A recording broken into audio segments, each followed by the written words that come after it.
করেছে, আমরা প্রতিবাদ করেছি কিন্তু করার কিচ্ছু নয়, ওখানে যেতে পারছি না।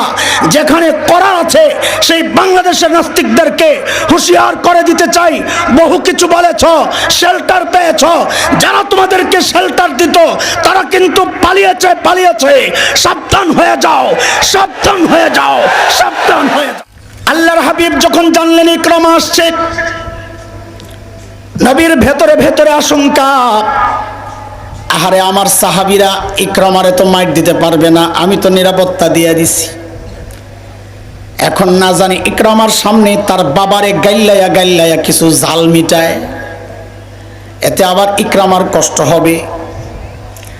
নবী ডাক দিয়া বললেন, আরে আমার সাহাবীরা, ইয়াতিকুম ইকরামা মুমিনা ফালা তাসুব্বু আবা ফাইন্না সাব্বাল মাইয়িত ইউজিল হাই। এরে ইকরামা ঈমান কবুল করে আমার কাছে আসছে, খবরদার তোমরা কিন্তু তার বাবা আবু জাহেলকে গালি দিও না। কেন?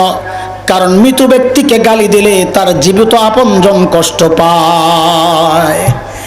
আমার নবীর কি আদর্শ, সুবহানাল্লাহ। আজকের রাজনীতিবিদরা এই একটা বিধানের উপর, আমার নবীর একটা সিদ্ধান্তের উপর যদি আমল করত, যে পূর্বেকার যত নেতা নেত্রী চলে গেছেন তাদেরকে আমরা মন্দ বলবো না, তাহলে আপোষের ঝগড়া বিবাদ অনেকটাই কমে যেত। ও দোস্ত, এই যে কথাগুলো বলছি, এই পর্যন্ত আসলাম কোন সূত্রে? যে কিছু জায়গা আছে সেখানে চুপ থাকা যায় না, কিছু বিষয় আছে সেখানে নরম হওয়া যায় না। সেখানে নরম হওয়া মানে নিজের ঈমানের দুর্বলতা। তার মধ্যে অন্যতম এক বিষয় হচ্ছে নবীর ইজ্জতের ব্যাপার। দুনিয়ার কোন কোণে যদি, কোন জায়গায় যদি আমার নবীর ইজ্জত নিয়ে কেউ কথা বলে, গোটা দুনিয়ার সমস্ত কোণা থেকে প্রতিবাদের আওয়াজ উঠতে হবে, নাইলে বোঝা যাবে সে নবীকে আন্তর্জাতিক আলমী নবী, গোটা দুনিয়ার নবী সে মানে না। আমার নবী বিশ্ব জাহানের নবী। দুনিয়ার যে কোনো কোণে আওয়াজ আসলে অন্য কোণ থেকে প্রতিবাদের ঝড় উঠতে হবে, নাইলে সে ইমানদার না। বাংলাদেশের পাশেই সাম্প্রতিককালে